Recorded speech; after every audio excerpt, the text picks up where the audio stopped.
साधु धाम की जय। जय जय श्री राधेश्याम।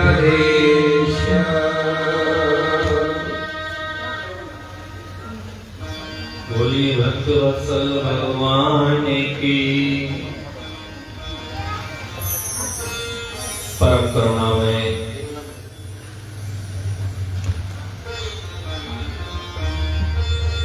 अकारण करुणालय वर्णालय श्री राधा रास बिहारी श्री राधा गोकुलेंद्र चंद्र नंद नंदन यशोदा नंदन श्री वृंदावन बिहारी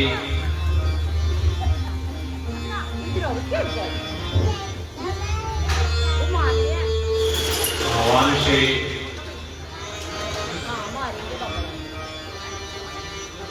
श्री गुरु गौरांग गंधारी का गिरधारी जो की असीम अनुकंपा से अहोतों की कृपा से आज हमें माघ मास के पावन मास में इस कुख्याल गांव की धरा पे श्रीमद् भागवत कथा सुनने का और सुनाने का सौभाग्य मिला। कथा में उपस्थित समस्त मातृशक्ति धर्मानुलंबी भाई बंधु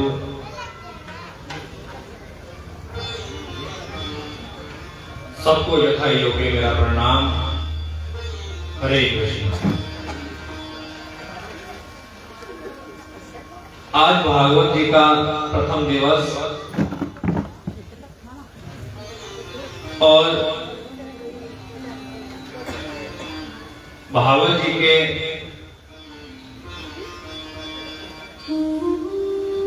सबसे प्रथम श्लोक में आता है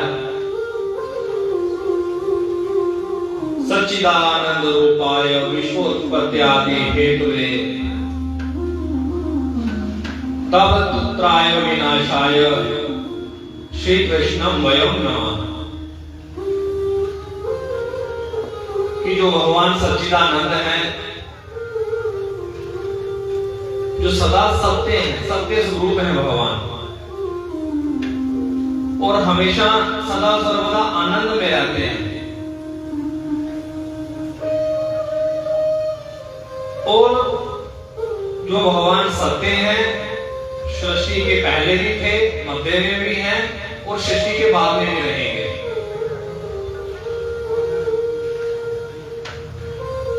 और जो सदा सर्वदा अपने आनंद में रहते हैं। भगवान की जो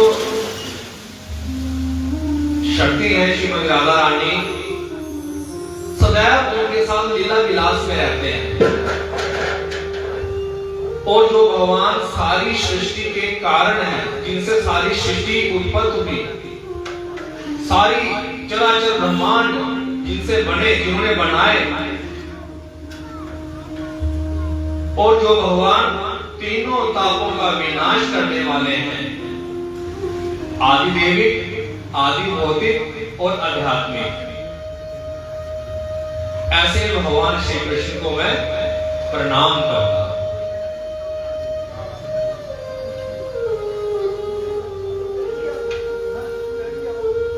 भागवत जी की कथा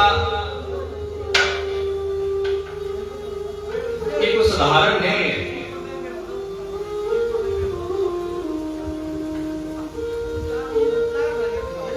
ये तो भगवान की बड़ी विशेष कृपा। एक तो माघ मास, 12 मासों में से जो माघ मास है भगवान को बड़ा प्रिय, बहुत ज्यादा महात्मा है माघ मास का। जितना कार्तिक मास का महात्मा है वैसे ही महात्मा माघ मास का है। और माघ मास में हमें भागवत कथा सुनने को मिले, भागवत कथा कहने को मिले, ये कोई साधारण बात नहीं है। ये भगवान की कोई बड़ी विशेष कृपा है। और ये हमारे पूर्वजों का कोई सत्य कर्म है कि हमें इस माघ मास में भागवत कथा सुनने को मिल रही है। बोलो हरे कृष्णा, हरे कृष्णा।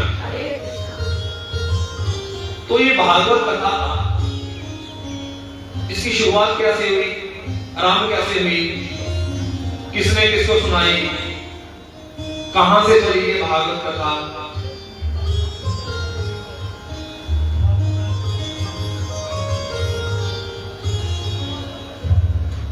कहते हैं कि 88,000 ऋषि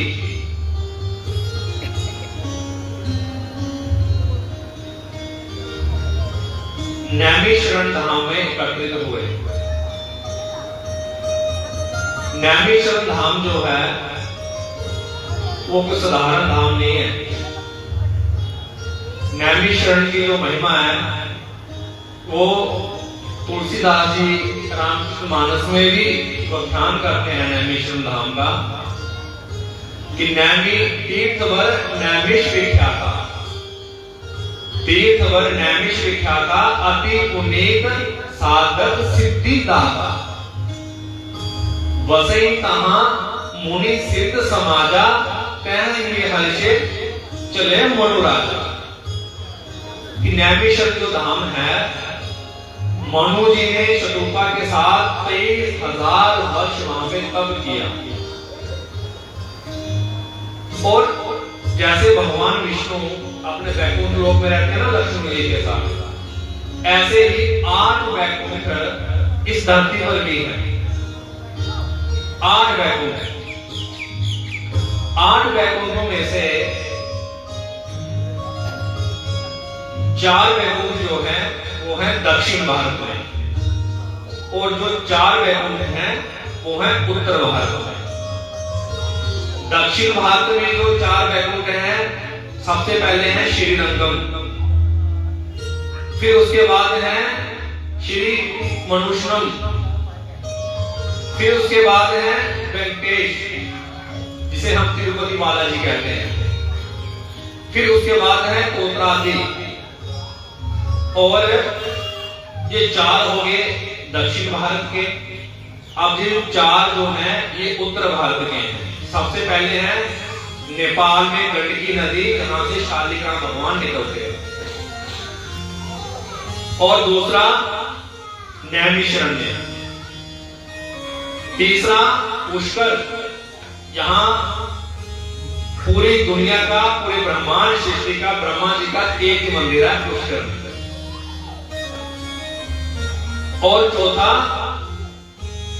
बद्रिका आश्रम, यहां भगवान आज भी नर नारायण के रूप में तपस्या कर रहे हैं। हमारे वैसे भी जो सनातनियों के 4 धाम हैं, 4 धामों में एक धाम है बद्रीनाथ धाम। तो ये 8 वैकुंठ हैं इस धरा के, इस धरती। उन 8 वैकुंठों में से एक वैकुंठ है नैमिषारण्य। और नैमिषारण्य में यहां आज भी बड़े बड़े सिद्ध, बड़े बड़े ऋषि मुनि तप तपस्या कर रहे हैं, पर मिलते नहीं किसी को, देखते नहीं किसी को। कोई सौभाग्यवान होगा जिसको उनके दर्शन हो।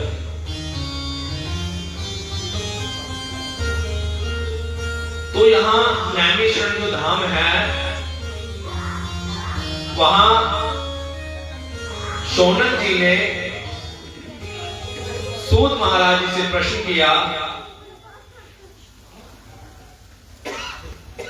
और कहा, हे सूत जी, आप हमें समस्त कथाओं का जो सार है, समस्त कथाओं का जो निचोड़ है वो सुनाइए। कथा सारम आख्यामहि, ये सारी कथाओं का सार है वो आप हमें सुनाइए। सूत जी बड़े हर्षित हुए शौनक जी का प्रश्न सुन के, और कहने लगे, शौनक जी, आपके मन में जो जो बात है वो आप निसंकोच होके कहिए। तो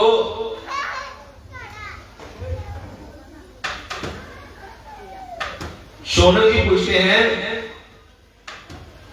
कि महाराज एक तो आप हमें जो सारी कथाओं का सार है वो कथा का सार सुनाइए, वो कथा सुनाइए, और वैष्णव जन जो है, भगवत भक्त जो है, वो भगवान की इस माया से कैसे बचें, और इस घोर कली काल में आसुरी स्वभाव को प्राप्त हो चुके जो मनुष्य हैं उनकी शुद्धि कैसे हो, और भगवान श्री कृष्ण की प्राप्ति का शाश्वत साधन क्या है। शौनक आदि ऋषियों ने सूत जी से प्रश्न किया। सूत जी ने उनके प्रश्न का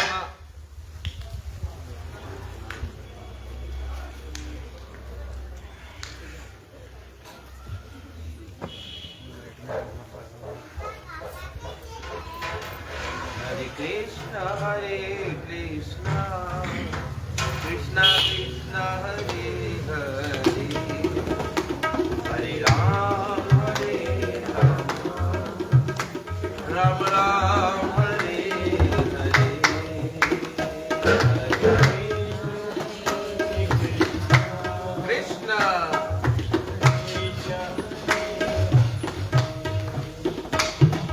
Ram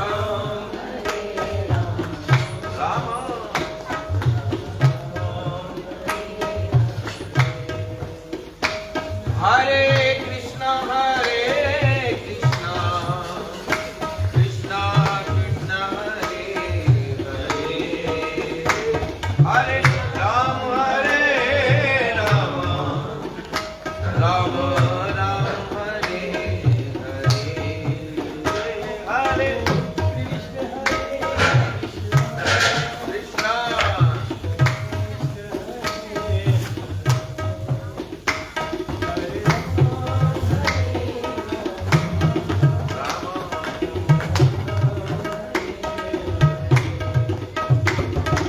Krishna Hare Krishna Krishna Krishna Hare Hare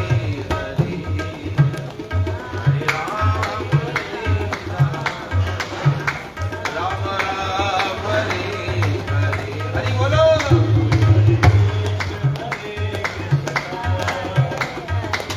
आवाज नहीं आ रही माता, आज भोजन प्रसाद नहीं मिला क्या? बोलो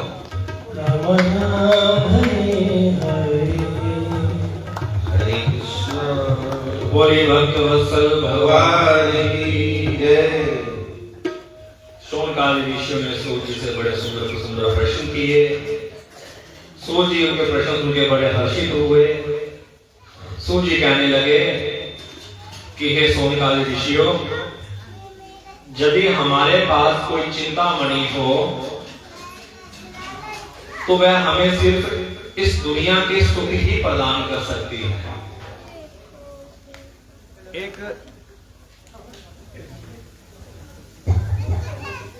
एक चिंतामणि होती है, मणि होती है तो उसको चिंतामणि कहते हैं।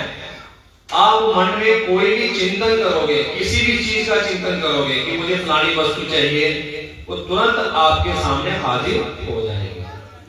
आपके मन में इच्छा हुई कि मुझे अभी कहीं दिल्ली बॉम्बे कहीं घूमने जाना है, तो वो चिंतामणि आपकी कोई भी इच्छा पूरी करेगी। अभी बैठे बैठे मन हुआ कि मुझे बड़ा स्वादिष्ट रसगुल्ला खाना है, तो रसगुल्ला आपके सामने हाजिर हो जाएगा। तो जो चिंतामणि है वो भी अगर हमें मिल जाए तो वो भी क्या कर सकती है, केवल हमारे इस दुनिया के जो सुख हैं वो ही पूरे कर सकती है।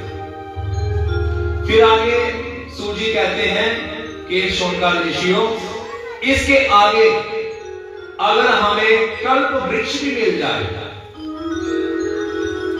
तो वो भी ज्यादा से ज्यादा क्या करवा सकता, हमें स्वर्ग की प्राप्ति करवा सकता है। और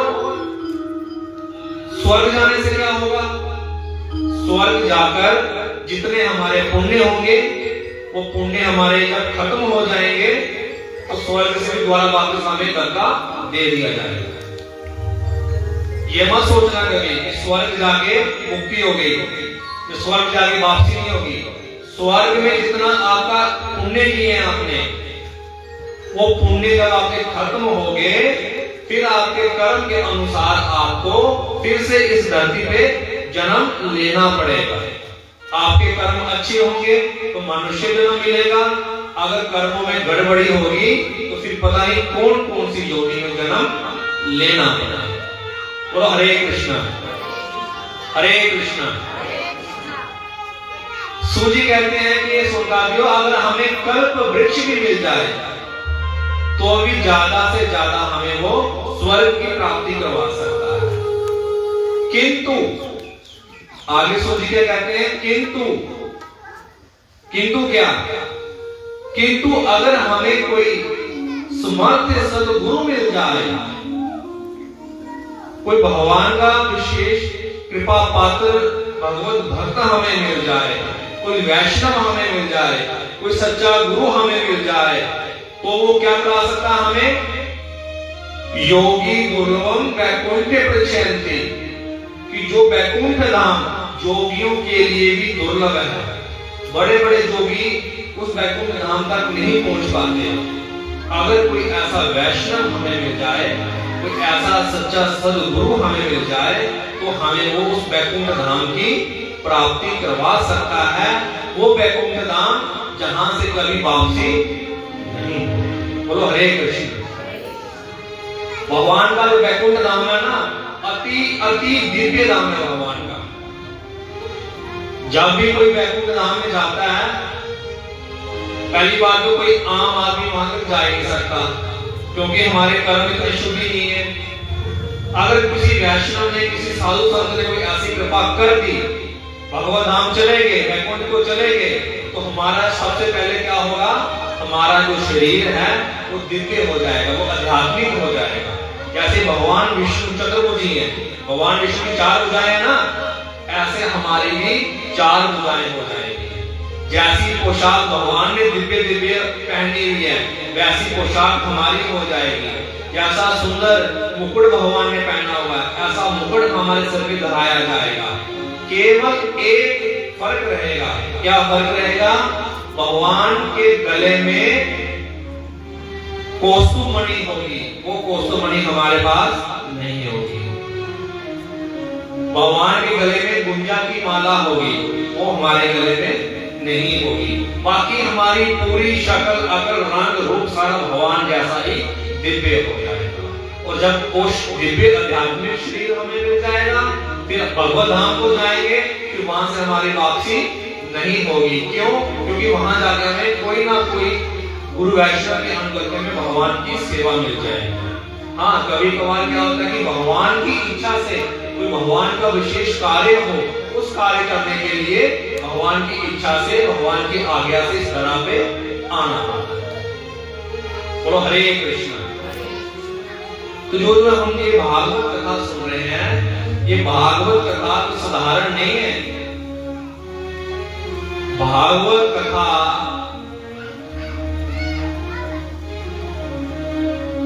परीक्षित जी को सुनाने बैठे,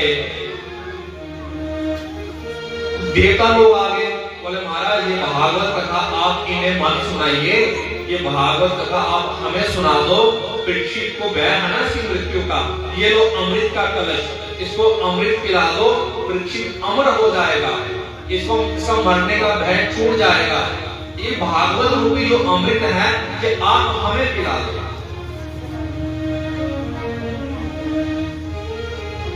पर देवताओं की बात मानी नहीं गई। शुकदेव मुनि ने देवताओं की ओर देखा तक भी नहीं, और उन्होंने देवताओं को बिल्कुल शांत शब्द मना कर दिया कि ये भागवत आपके लिए नहीं है। ये भागवत कथा है, ये देवताओं के लिए भी दुर्लभ है। देवता भी जिसको सुनने के लिए तरसते हैं, वो भागवत कथा आज इस माघ मास के पावन मास में और इस पावन धरती पे हमें सुनने को मिल रही है। जरा कल्पना करो, जरा सोचो कि हम देवताओं से सौभाग्यशाली हुए कि नहीं हुए। हम देवताओं से ज्यादा किस्मत वाले हैं कि नहीं है? एक तो माघ मास में कथा सुनने को मिल रही है, दूसरा भगवान राम के मंदिर के प्रांगण में भगवान राम की, भगवान नरसिंह की धरती है ये। तो कितनी सौभाग्य की बात है ये। और ये भागवत जो है ये साधारण नहीं है, साक्षात ये भगवान कृष्ण है। भागवत जी में और भगवान कृष्ण में कोई भेद नहीं है, कोई अंतर नहीं है। भागवत जी साक्षात स्वयं कृष्ण है। कृष्ण में और भागवत में कोई भेद नहीं है। जैसे गुलाब जामुन ले लो और गुलाब जामुन की मिठास में कोई भेद है क्या? इसी तरह भागवत में और भगवान में कोई भेद नहीं है। भागवत जो है वो साक्षात कृष्ण है, साक्षात भगवान है। तो हम कितने सौभाग्यशाली हैं कि ये हमें भागवत कथा सुनने को मिल रही है। सुखदेव मुनि ने तो साल में भागवत सुनी, साल सुनी ना, सुखदेव ने साल सुनाई ना परीक्षित जी को, परीक्षित ने साल भागवत सुनी और 7वें दिन क्या हुआ? उद्धार हुआ। यही भागवत कथा गोकर जी ने सुनाई अपने भाई को, जो उसका भाई प्रेत जोनी में चला गया था, और उसके भाई ने कथा सुनी प्रेत जोनी में, और कथा के 7वें दिन तत्क्षण वो भगवत धाम चला गया। तो बाकी लोगों ने पूछा कि हम भी तो कथा सुन रहे थे, इतने लोग बैठे हैं, हजारों लोग बैठे हैं, हमने भी कथा सुनी, तो हमारे लिए भगवान का विमान क्यों नहीं आया? इसके लिए भगवान का विमान क्यों आया? तो वहां भगवान के पार्षदों ने बोला कि इसके लिए भगवान का विमान इसलिए आया क्योंकि इसने एक चित्त होकर के, एकाग्र होकर के भगवान की कथा को सुना, भगवान की कथा को श्रवण किया। आप लोगों ने एक चित्त होकर के भगवान की कथा को नहीं सुना। फिर उन लोगों ने द्वारा गोकर्ण जी से प्रार्थना करी, फिर द्वारा गोकर्ण जी ने भागवत कथा करी, सब लोगों ने एक चित्त होकर के भागवत सुनी। फिर उन लोगों के लिए विमान आया, सब लोग भागवत सुन के भगवान के धाम को गए। बोलो हरे कृष्ण। अब आप सोचो कि आपको कैसे सुननी है कथा भगवान।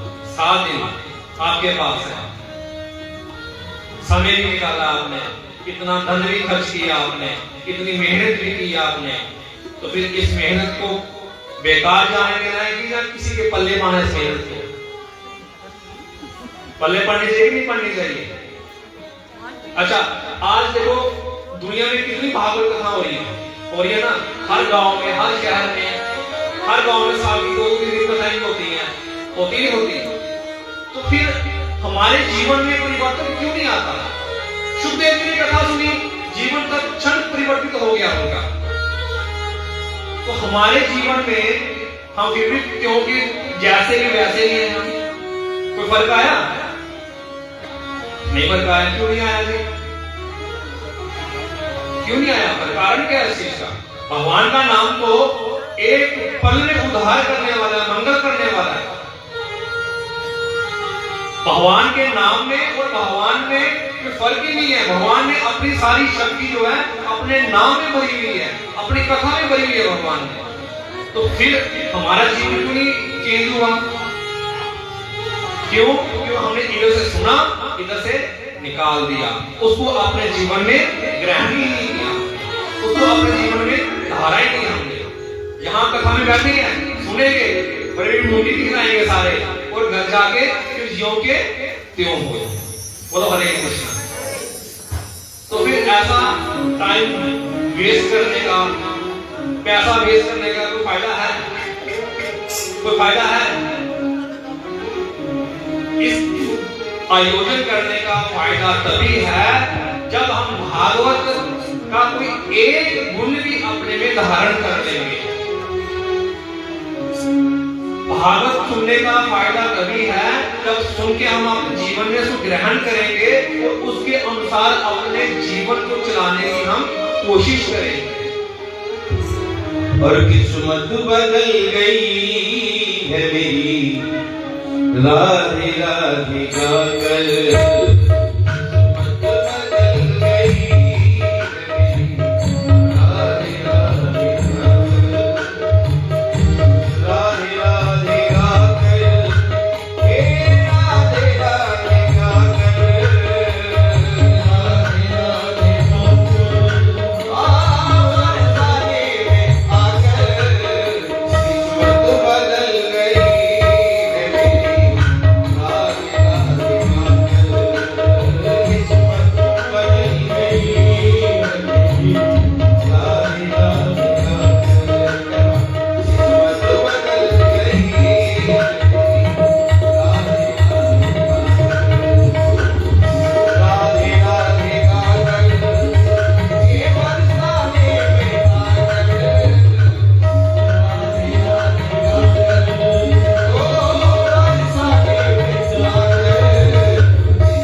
बरसाना धाम की।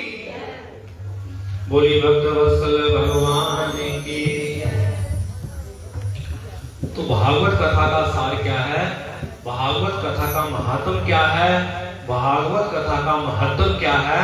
कि कथा सुन के हमारे जीवन में परिवर्तन आए, हमारा जीवन परिवर्तित हो, हमारा जीवन भगवान में हो, हमारे जीवन में भगवान का नाम आए। भगवान के नाम के बिना कुछ भी नहीं हो सकता। इसलिए गोस्वामी जी ने रामचरितमानस में कहा कि कलियुग केवल नाम आधारा, सुमिर सुमिर नर उतर ही पार। इस कलियुग में हम कितने भी जप तप दान पुण्य कुछ भी कर ले, केवल केवल हमारा उद्धार किससे हो सकता है? भगवान के नाम से। इसलिए बृहदारण्यक पुराण में कहा गया है, हरेर नाम हरेर नाम हरेर नाम ही केवलम, कलु नास्तेव नास्तेव गतिर अन्यथा।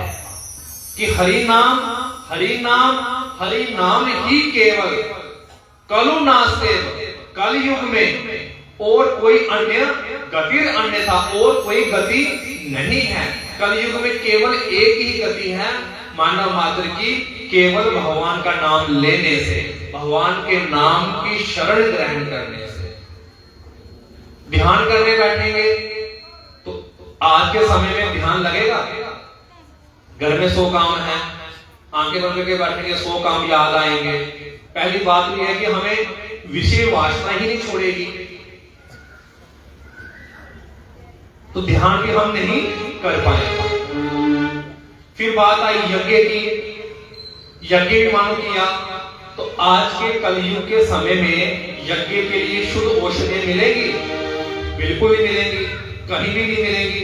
औषधियों की तो बात छोड़ दो, शुद्ध देसी गाय का देसी घी ही नहीं मिलेगा। आज बेशक हम इतने बड़ी यज्ञ करते हैं, तो यज्ञ देसी गाय के देसी घी से ही सम्पन्न होता है।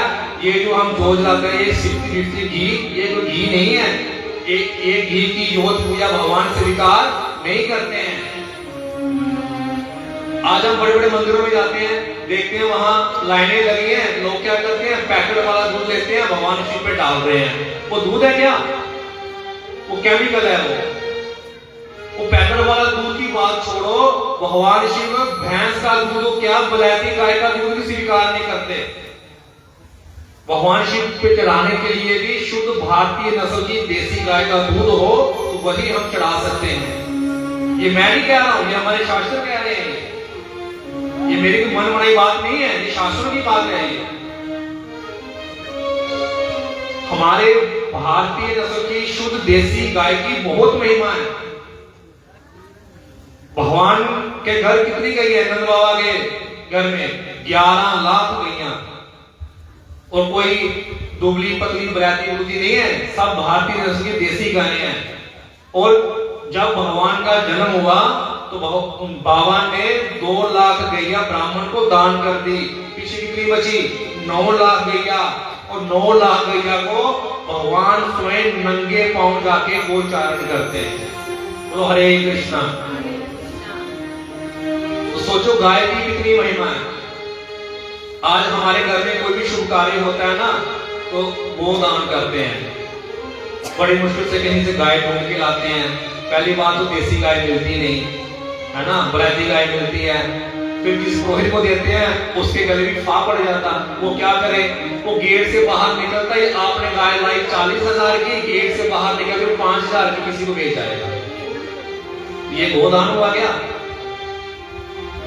शास्त्र कहते हैं भारतीय देसी गाय हो और पहले ब्यांत की गाय हो, उसे गो कहा गया है, उसे गोदान कहा गया। दूसरे ब्यांत की, तीसरे ब्यांत की गाय हो, वो भी गोदान नहीं है। ये मैं नहीं कह रहा हूं, शास्त्र कह रहे हैं ऐसा। तो पूजा के लिए हमेशा देसी गाय का दूध, देसी गाय का घी ही स्वीकार होता है, और अन्यथा कोई वस्तु स्वीकार नहीं होती। तो हम इस कलिकाल में यज्ञ करने बैठेंगे तो हम शुद्ध औषधियां भी नहीं मिलेंगी। तो फिर हमारा उद्धार कैसे होगा? हमारा कल्याण कैसे होगा? दान करेंगे, अपनी क्षमता के अनुसार हमने दान किया, वस्त्र दान किए, अन्न दान किया, गोदान किया, भूमि दान किया, तो दान लेने वाला पवित्री काल संध्या नहीं करता।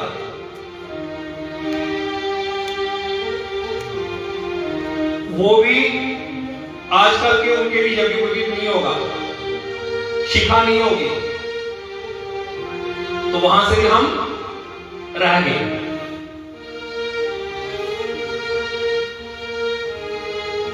फिर इसीलिए भगवान ने सोचा कि कलयुग के मनुष्य के लिए बड़ा मुश्किल हो जाएगा, ये कैसा उद्धार करेंगे अपना।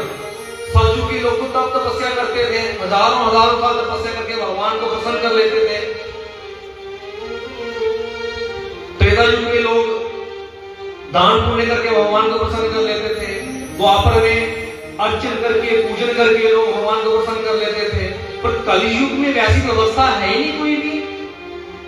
तो कलयुग के मानवों का मनुष्य को कैसे उद्धार होगा, कैसे मंगल होगा।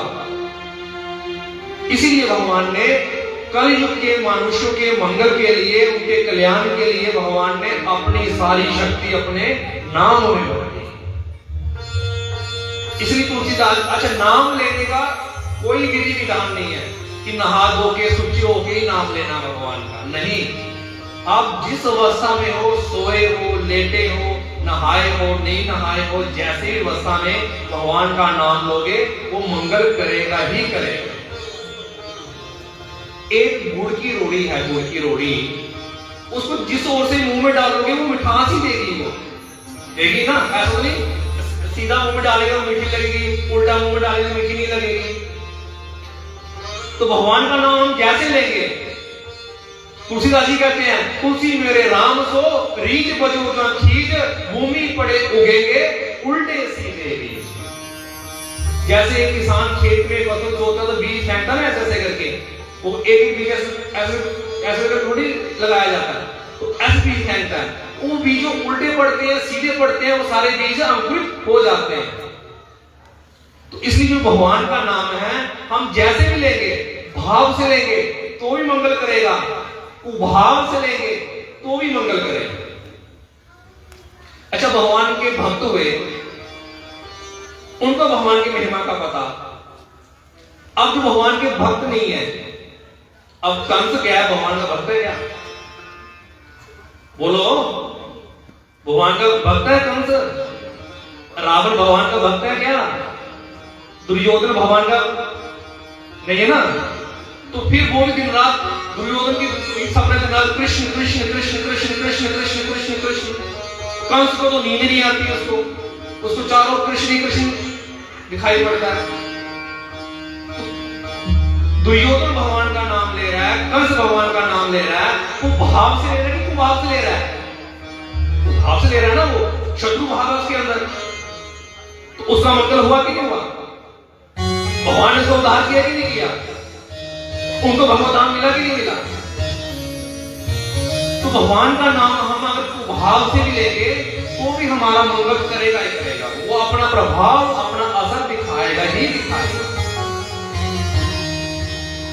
अगर सोचो कि कुभाव से भगवान का नाम लेने से इतना असरकारी है वो, इतना प्रभावशाली है वो, तो अगर हम भाव से लेंगे, प्रेम से लेंगे तो वो कितना कार्यकारी होगा, वो कितना मंगल करेगा। वो शबरी जी को देख लो, दिन रात भगवान के नाम में मस्त है वो।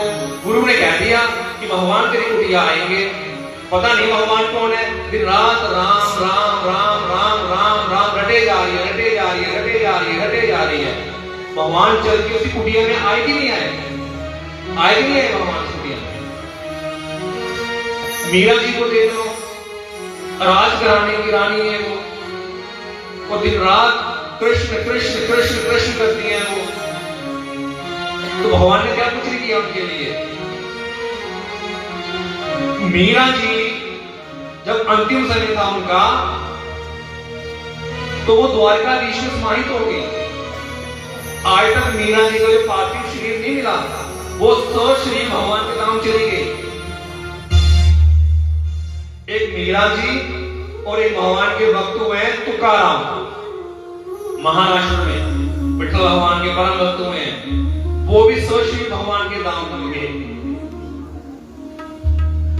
तो सोचो भगवान के नाम की कितनी महिमा है। जब हम भगवान का नाम लेके किसी भी कोई भी हम कार्य कर रहे हैं, हम कपड़े धो रहे हैं मुंह में भगवान का नाम, हम झाड़ू दे रहे हैं मुंह में भगवान का नाम, खाना बना रहे हैं मुंह में भगवान का नाम, तो वो हमारा कार्य वो कर्म नहीं हो जाएगा, वो कर्म हमारे बंधन का कारण नहीं बनेगा, वो कर्म हमारा शक्ति हो जाएगा।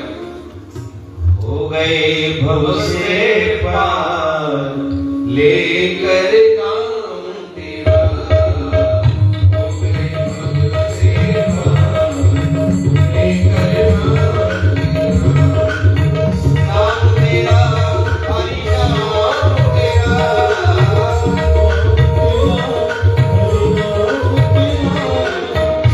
गए भव से पार लेकर नाम तेरा।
बोले भक्त वत्सल भगवान की। तो इस मानव जीवन का जो सार है वो केवल मात्र भगवान का नाम है। येन केन प्राक्रेन, हमें जैसे कैसे भी भगवान के नाम को ग्रहण करना चाहिए।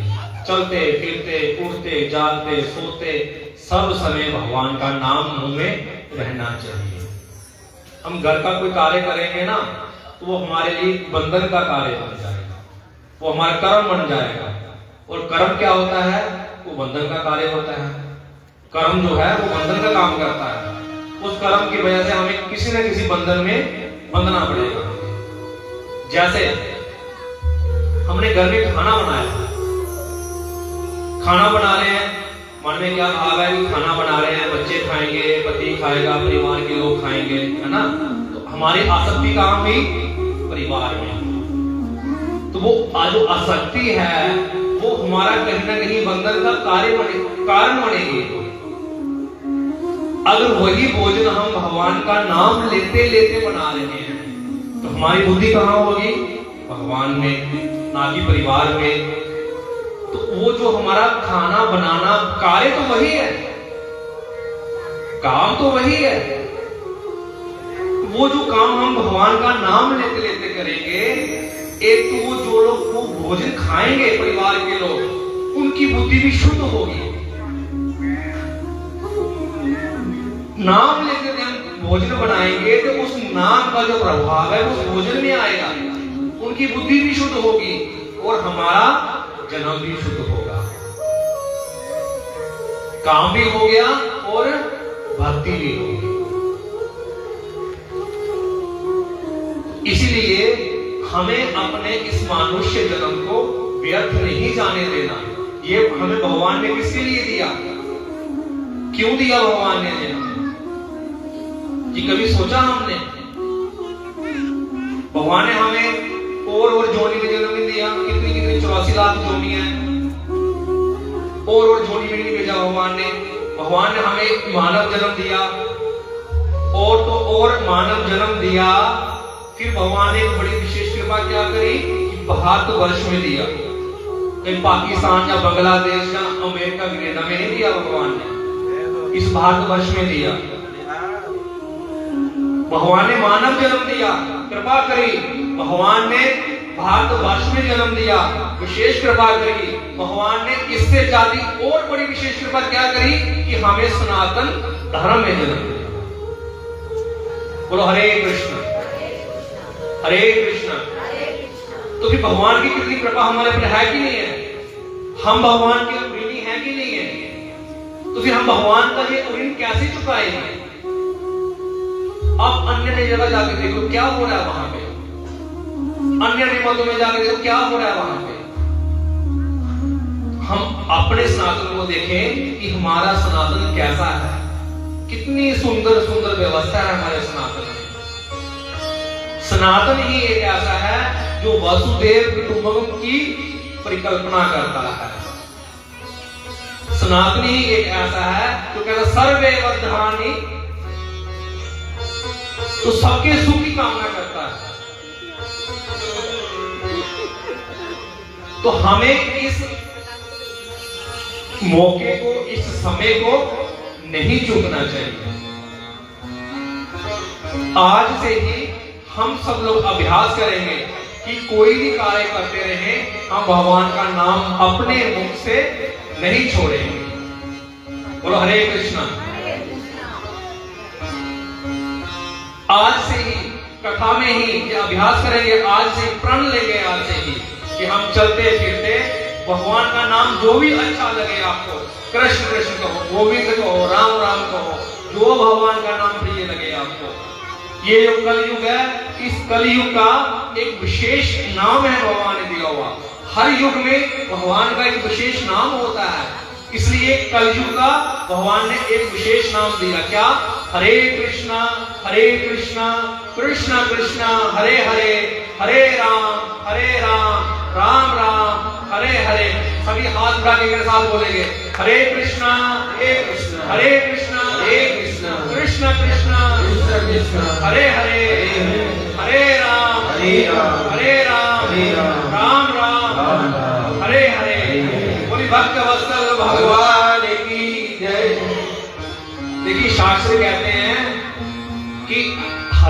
गाय हो, 1000 गाय सोने से जड़ित की जाए, गाय के सींग और गाय के खुर, और गाय के ऊपर रत्नों जड़ित गाय के ऊपर कपड़ा दिया जाए, ऐसी 1000 गायें हो, और पर्वत के समान स्वर्ण का ढेर हो, वो दान करने से जो फल मिलता है ना, पहाड़ जितना सोना दान करने से जो फल मिलता है, 1000 गाय दान करने से जो फल मिलता है, वो फल केवल मात्र एक कृष्ण कहने से मिलता है। बोलो हरे कृष्ण। तो सोचो भगवान के नाम में कितनी शक्ति है, भगवान ने कितनी छूट दे रखी हमें, कल युग के जीवों को, हमारे लिए कितना सुंदर व्यवस्था बनाई भगवान ने। तो अगर फिर भी हम भगवान की इस छूट का लाभ ना ले, भगवान की इस जो भगवान ने हमें इतना सुंदर अवसर दिया, इसको अगर हम फिर व्यर्थ गवा देंगे, फिर हमारे से बड़ा मूर्ख और कौन हो। फिर तो धर्मराज के आगे भी मुख छुपाना पड़ेगा, जाके कोई पूछे क्या करके आए, क्या करने भेजा था, क्या जवाब देंगे वहां जाके? खाया पिया, बच्चे पाले पोसे, उनकी शादियां की, बस आगे वापिस आपके पास। अगर खाना पीना, बच्चे पैदा करना, बच्चों का पालन पोषण करना, उनकी जिम्मेवारी निभाना, वो तो जानवर भी हमारे से अच्छे कर रहे हैं कि नहीं कर रहे हैं? हम खा पी रहे हैं, जानवर खा पी रहे हैं, हम संतान उत्पत्ति कर रहे हैं, जानवर भी कर रहे हैं, हम बच्चों का पालन पोषण कर रहे हैं, वो भी कर रहे हैं। पर जानवर भी हमारे से अच्छे हैं, बेहतर है हमारे से। क्यों? क्योंकि उनकी अपने बच्चों में आसक्ति नहीं है। उनका बच्चा जब सेल्फ स्टैंड हो जाता है, खुद चलने फिरने योग्य हो जाता है, खाने चुगने के योग्य हो जाता है, वो उसको छोड़ देते हैं। तो हमारे बच्चों के बच्चे ना हो जाए, हम तब तक छोड़ने को तैयार हैं। बोलो हरे कृष्ण। सत्य बात है कि नहीं है? एक कोई आदमी था, नारद जी आए, नारद जी को बड़ी दया आई उसके ऊपर। नारद जी ने बोला कि चल तुझे भगवान के धाम को लेके चलो। बोले नारद जी अभी नहीं, अभी बच्चों की शादी शुदी करनी है, जिम्मेवारी है, अभी शादी होने दो बच्चों की, फिर चलूंगा मैं।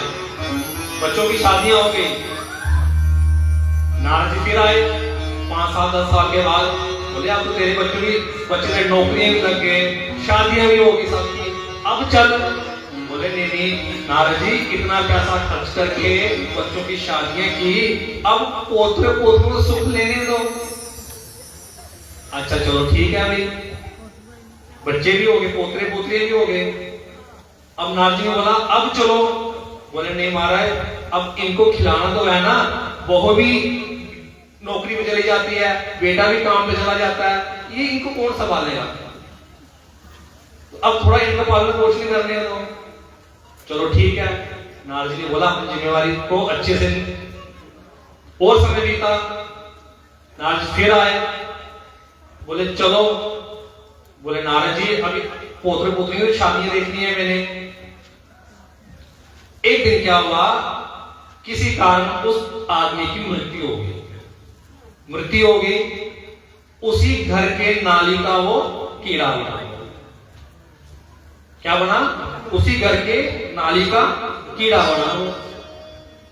नारद जी ने बोला अब तो कीड़े की जोड़ने में आ गया, अब तो चल मेरे साथ। बोले नहीं नारद जी, ये जो मेरी पोतरा नूह है, पोतरे हैं, बच्चे हैं, ये जब नाली में गंदगी फेंकते हैं ना, तो जूठा फेंकते हैं, वो जूठा मैं खाता हूँ, मुझे बड़ा आनंद आता है, मैं यही ठीक हूँ।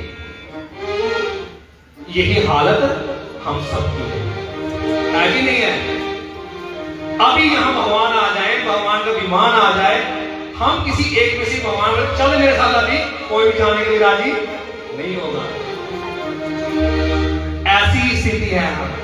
कभऊ कीनो ना भजनवा कैसे सबरी हो, कैसे सबरी रामा कैसे सबरी।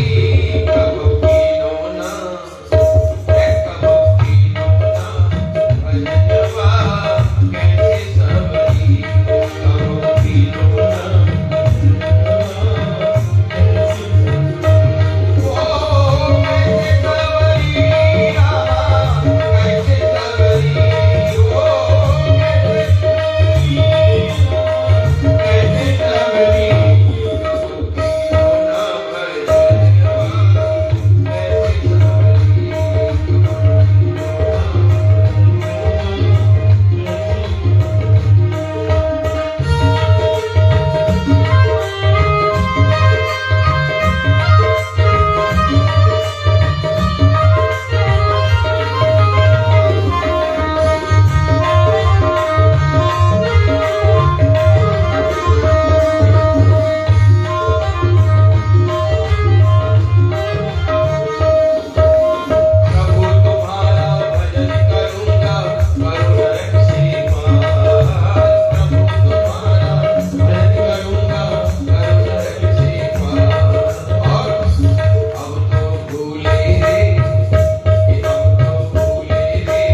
हम श्रवण कर रहे थे कि मानव जीवन का उद्देश्य क्या है और मानव जन्म का कारण क्या है। तो केवल भगवान का नाम और भगवान की कथा श्रवण ही एक केवल मात्र मानव जीवन का जन्म का उद्देश्य है। एक समय की बात है कि नारद जी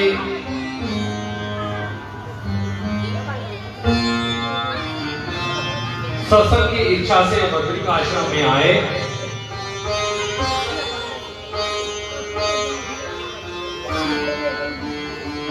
और बद्रिक आश्रम में ही संगादिक ऋषि कुमार जो हैं वो भी सत्संग की इच्छा से बद्री विशाल में पधारे। तो वहां उनकी जो भेंट है वो नारद जी से हुई। और जब उन्होंने नारद जी को देखा संगादिक ऋषियों ने, तो देखा कि नारद जी बड़े उदास हैं, बड़े खिन्न मन हैं। उन्होंने नारद जी से उनकी उदासी का कारण पूछा।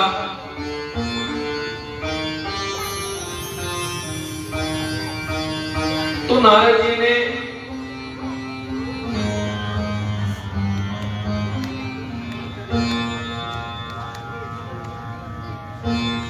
अपनी बात ना रखते हुए उदास मन रहे।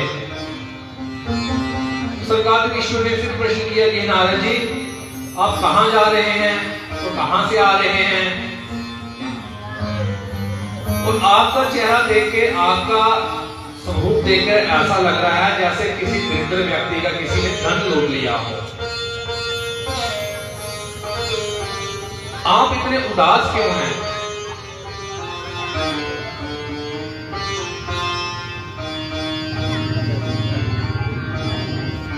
तब नारद जी ने कहा कि संगादिक ऋषियों, मैं सत्संग की इच्छा से ही इस पृथ्वी लोक पर आया था, परंतु कहीं भी हमें शांति नहीं मिली।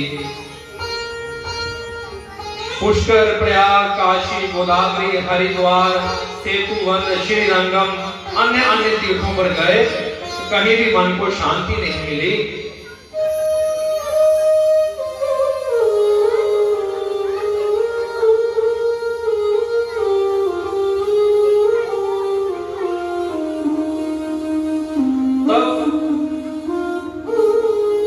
चारों ओर जहां देखो वहां आडंबर ही आडंबर, असत्य ही असत्य।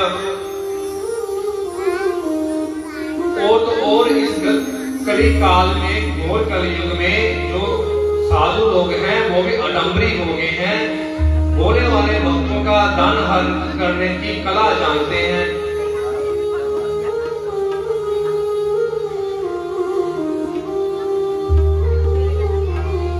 तो नारद जी कहते हैं कि इस प्रकार कलयुग के दोष देखता हुआ खिन्न भिन्न मन से मैं भगवान की जो क्रीड़ा स्थली है, भगवान का जो निज धाम है, श्री वृंदावन धाम में पहुंचा। और वृंदावन धाम में जब मैं पहुंचा तो वहां पर मैंने क्या देखा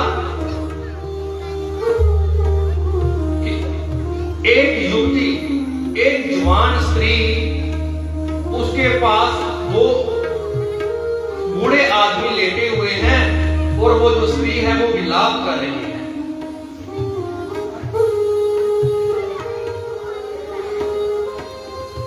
तो मैंने उनसे प्रश्न किया, मन में जिज्ञासा हुई,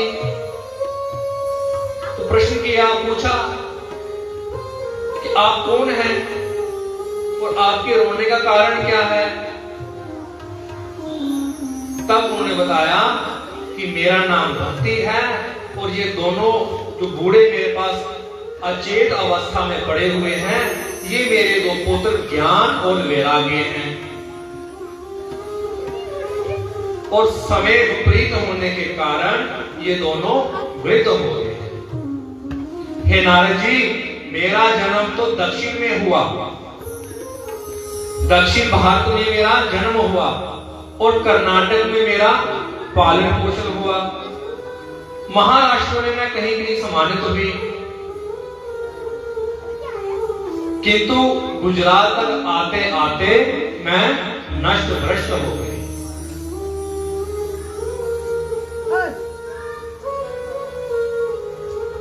हे नारद जी, चलते चलते पहुंचते पहुंचते वृंदावन में तो मैं आ गई, वृंदावन में मैं तो यौवन हो गई, किंतु मेरे पुत्रों को यहां कोई पूछता नहीं है। वो दोनों जैसे थे वैसे ही है। वृंदावन धाम में जाओगे तो वहां ना कोई ज्ञान की बात पूछेगा, ना वहां ज्ञान चलता है, ना वहां वैराग्य। वृंदावन धाम में तो केवल मात्र भक्ति है, केवल केवल कृष्ण की भक्ति, राधा रानी की भक्ति। वहां कोई ऑटो रिक्शा वाला भी होगा ना, वो घंटी नहीं बजाएगा, हॉर्न नहीं बजाएगा, वो भी राधे राधे बोलेगा।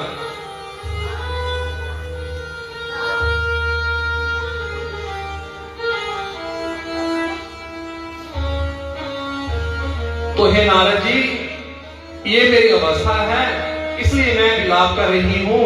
मैं तो यौवन हो गई, पर मेरे जो दो पुत्र हैं वो जैसे कि वैसे वृद्ध के वृद्ध ही हैं। वृंदावन में आके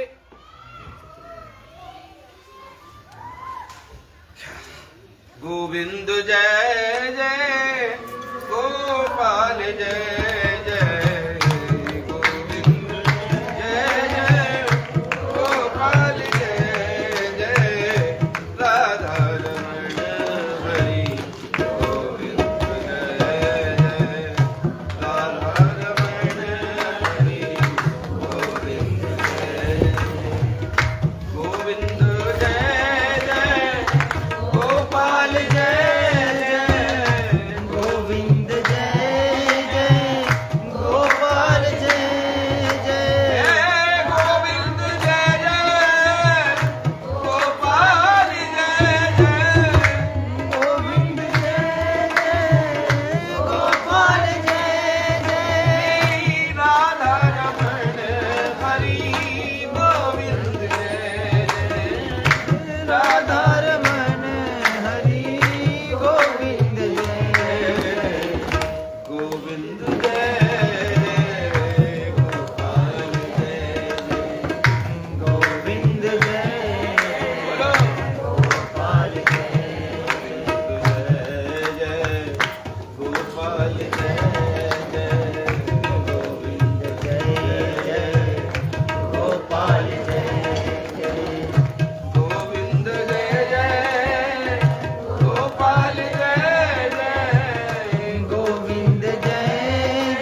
गोपाल जय जय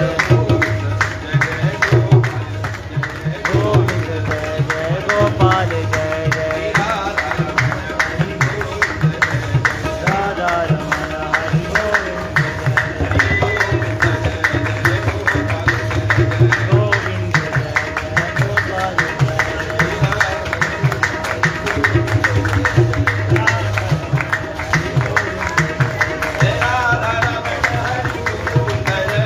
राधा रमण हरि गोविंद जय जय गोविंद जय जय गोपाल जय जय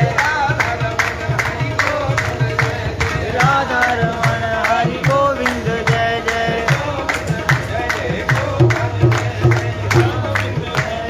गोपाल जय जय राधा रमण हरि गोविंद जय हरि बोल हरि बोल हरि बोल हरि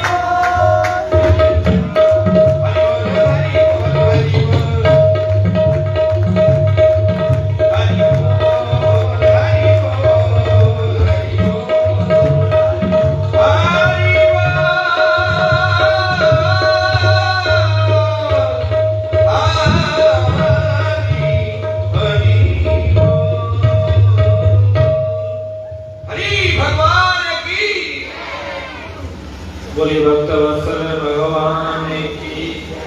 इस तरह नारद जी का और भक्ति जी का आपस में वार्तालाप हुआ। नारद जी कहने लगे कि हे देवी, इस युग का कलयुग का धर्म ही यही है।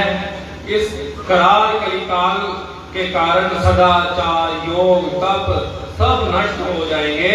धीरे धीरे जो मंगल दिखाई दे रहा है ये भी सब नष्ट हो जाएंगे। धन्य है वृंदावन धाम, जहाँ जिसके संयोग से तुम फिर से नवयुक्ति हुई हो, तुमने यौवन को प्राप्त किया है। धन्य है ऐसा वृंदावन धाम। तब भक्ति देवी नारद जी से पूछती हैं कि हे नारद जी, कि राजा परीक्षित ने इस अपवित्र कलयुग को क्यों रहने दिया और भगवान श्री हरि से ये अधर्म कैसे देखा जाता है।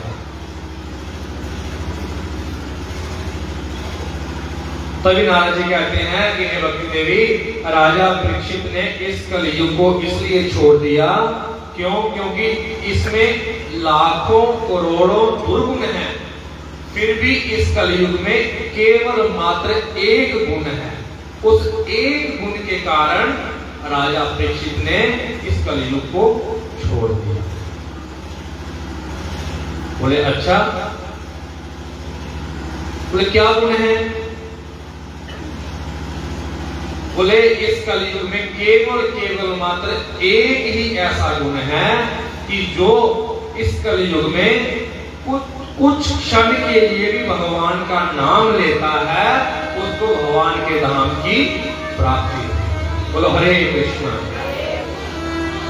इसलिए कहते हैं कि आखिर समय अगर मुख में भगवान का नाम आ गया तो सारे जीवन का जन्म जन्मांतरों का मंगल हो जाएगा। पर आखिर समय भगवान का नाम मुख में आएगा कैसे? बचपन में लिया नहीं, जवानी में लिया नहीं, तो बुढ़ापे में आएगा। बुढ़ापे में क्या आएगा? जो पूरा जीवन भर हमने किया। एक कोई बुजुर्ग आदमी बूढ़ा मरने के समय पे है, वो नीचे उतार दिया, दान पुण्य कर दिया उसका। सारे 5-7 पुत्र पुत्रियां नू सब आसपास बैठे हैं उसके, और बूढ़े को सब बोल रहे हैं कि पिताजी मुख से राम राम बोलो, और बूढ़े ने मुंह बंद कर रखा हुआ है। फिर थोड़ी देर बाद बोलती है पिताजी राम राम बोलो। पूरे परिवार ने जोर लगा लिया, सारे बेटों ने, बेटियों ने, दामाद ने, बहुओं ने, पोतरों पोत्रियों ने, पर वो बूढ़ा कहता कि मेरे मुख से राम राम नहीं निकलता। क्यों? जीवन भर लिया ही नहीं, कभी सत्कर्म किए ही नहीं, कभी भगवान का नाम लिया ही नहीं, कभी भगवान के मंदिर गया ही नहीं, कभी भगवान की कथा सुनी ही नहीं। भगवान का नाम तो तब लेता ना जब भगवान की कथा सुनी होती। भगवान की कथा में सुनता कि भगवान का नाम क्या है, भगवान क्या है और भगवान के नाम की महिमा क्या है। हमें कोई वस्तु को खाने को देगा, उसको बताएगा ये इतना मीठा है, ये इतना रस भरा है, ये हम उसको खाएंगे। क्यों? क्योंकि हमने उसकी महिमा सुन रखी है। आज किसी ने बता दिया कि नहीं ये वस्तु कड़वी है तो हम उसको नहीं खाएंगे। क्यों? क्योंकि हमने उसकी महिमा सुन रखी है। तो भगवान का नाम हम जीवन में कब और कैसे धारण करेंगे? कथा से। क्यों? क्यों कथा में ही सुनेंगे कि भगवान के नाम की महिमा क्या है। इसलिए आखिर समय में भगवान का नाम मुख पे आना इतना आसान नहीं है। ये मुख पे आसान तभी है जब हम अभी से, आज से ही, अभी से, आज से नहीं अभी से अभ्यास कर देंगे भगवान का नाम लेना। चाहे हम किसी भी अवस्था में हैं, किसी भी उम्र में हैं, तभी आखिर समय आके अभ्यास बनेगा। नहीं तो आखिर समय फिर भगवान गीता में कहते हैं कि अंत मते सोगते, अंत में जिसकी जैसी मति होती है उसकी अगली गति भी वैसी ही होती है। आखिर समय पैसों में ध्यान रहेगा, आगे जन्म में सांप बनेंगे। बच्चों में ध्यान रहेगा तो सूअर बनेंगे, क्योंकि सूअर को बच्चे बड़े प्यार करते हैं उसको। तो जैसी हमारी मति होगी अगला जन्म हमें वैसा ही होगा।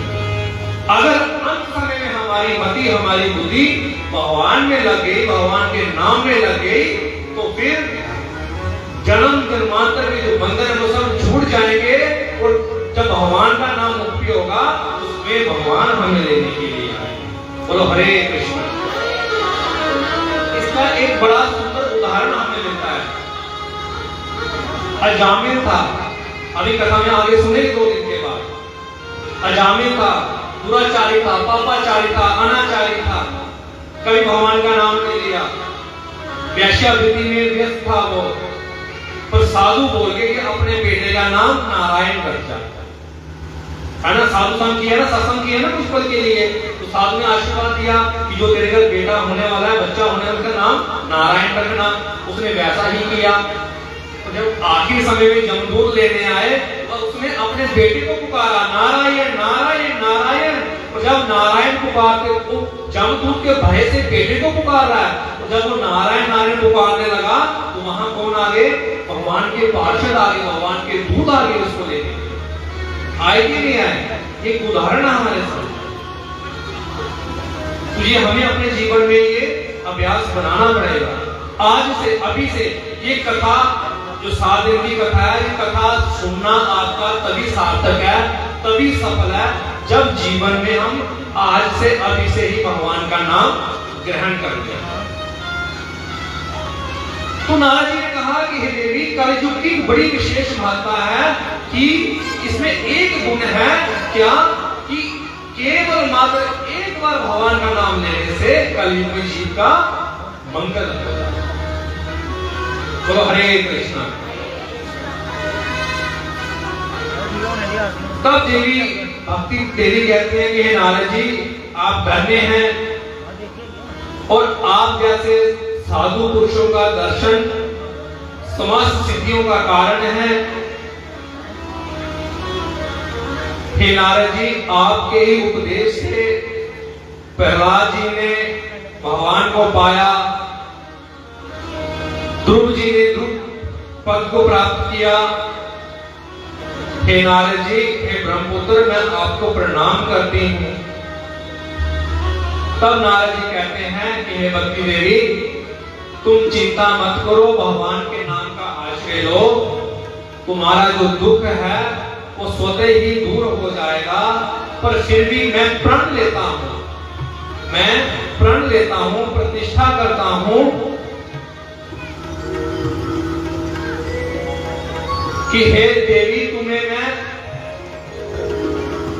तीनों लोक में प्रतिष्ठित कर दूंगा और तुम्हारे पुत्र हैं ज्ञान और वैराग्य,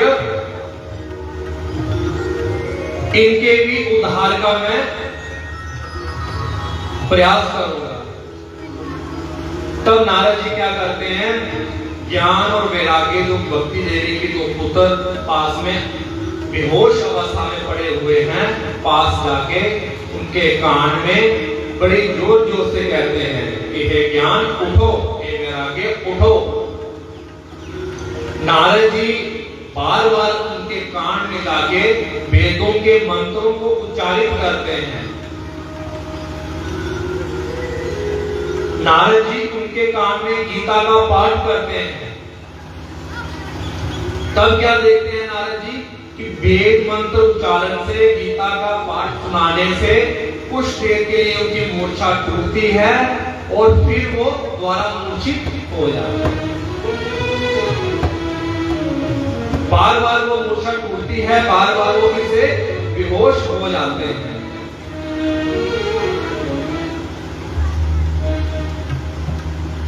तभी इतने समय में नारद जी अपने प्रयास में लगे हैं। आकाशवाणी होती है कि हे नारद जी, आपका जो प्रयास है वो सफल होगा, इसमें कोई संशय नहीं है।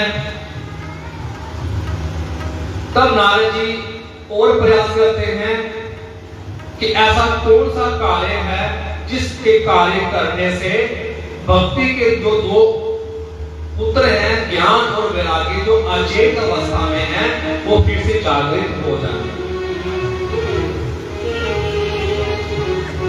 तब नारद जी बड़े बड़े ऋषि मुनि के पास जाते हैं, सबसे पूछते हैं कि तू नारद जी के हाथ में मायूसी ही लगती है। इतने में क्या होता है, नारद जी कहते हैं कि अब तो कोई मेरी बात का उत्तर नहीं दे पा रहा। बड़े बड़े ऋषि मुनियों से भी साधन पूछा कि क्या साधन है, किस कारण से क्या करूं, ऐसा कौन सा ऐसा जप करूं, कौन सा ऐसा साधन करूं जिससे भक्ति के पुत्र जीवित हो जाएं। तो नारद जी के प्रश्न का कोई भी उत्तर नहीं दे पाया। तब नारद जी अपने प्रश्न को लेके बद्री विशाल आश्रम में बद्री भगवान के पास गए। नारद ने कहा कोई मेरा उत्तर नहीं दे पाया। तब मैंने मन में सोचा कि मैं स्वयं भगवान से जाके इसका समाधान पूछूंगा कि हे ऋषि पुत्रों, यहां मैं अपने प्रश्न के समाधान के लिए आया था और आपसे मिलना हो गया।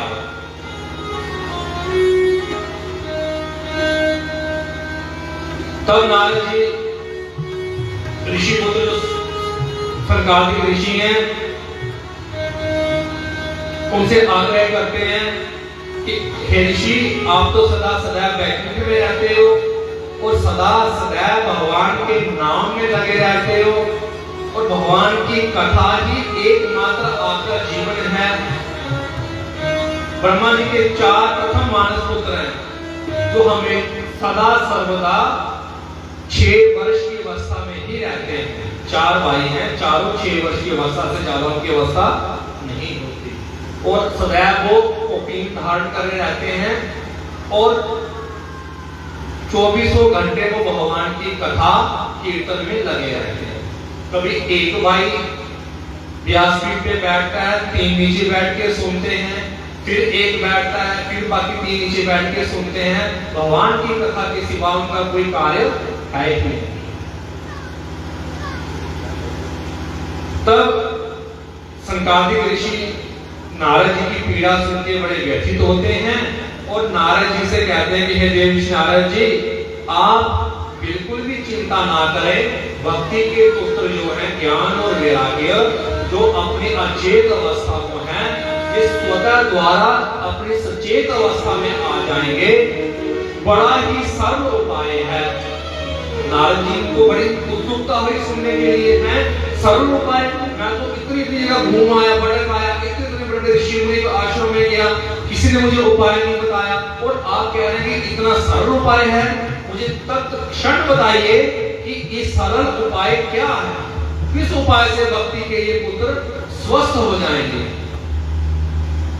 तब नारद जी को संकादिक ऋषि कहते हैं कि हे ऋषिवर, आप श्रीमद् भागवत कथा का आयोजन करें। तो हरे कृष्ण।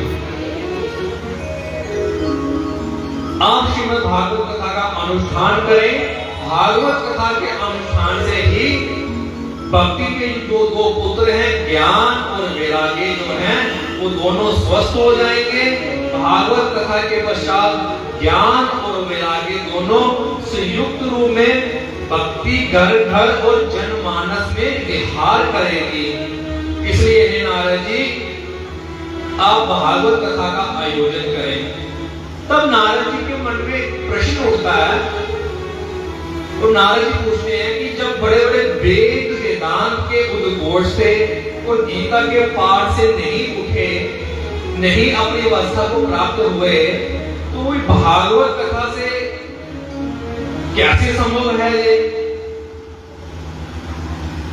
तब सरकार के ऋषि कहते हैं कि हे ऋषि, हे नारद जी, श्रीमद् भागवत जो है ये वेदों का पका हुआ फल है।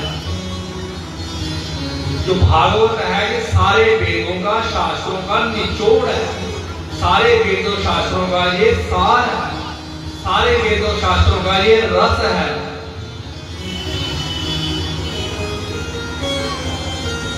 जैसे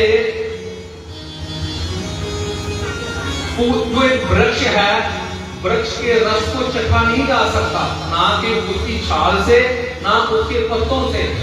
जो वृक्ष का रस है उसका स्वादन कैसे किया जा सकता है? जब वृक्ष के ऊपर फल लगते हैं, तो जो पेड़ है, वृक्ष है, उसका सारा रस जो है उसके फल में विद्यमान रहता है, और वो फल खाने से उस पेड़ का, वृक्ष का स्वादन हो जाता है। इसीलिए जो वेद हैं ये पेड़ हैं, वृक्ष हैं, और इनका जो फल है वो भागवत कथा है। इसलिए भागवत कथा सुनने से ये दोनों अपनी अवस्था को सचेत हो जाएंगे, अपनी अवस्था को प्राप्त कर लेंगे। नारद जी बड़े हर्षित हुए। नारद जी के मन में बड़ा उमंग हुआ। नारद जी ने सनकादिक ऋषियों की बात को अपने शिरोधार्य किया, और नारद जी भागवत कथा के आयोजन करने की तैयारी में लगने लगे। और अब आगे की जो देवी के, भक्ति देवी के पुत्र कैसे सचेत हुए, भागवत कथा में क्या क्या सुना, तो भागवत कथा का जो महात्मा है, आगे कथा अब हम कल श्रवण करेंगे।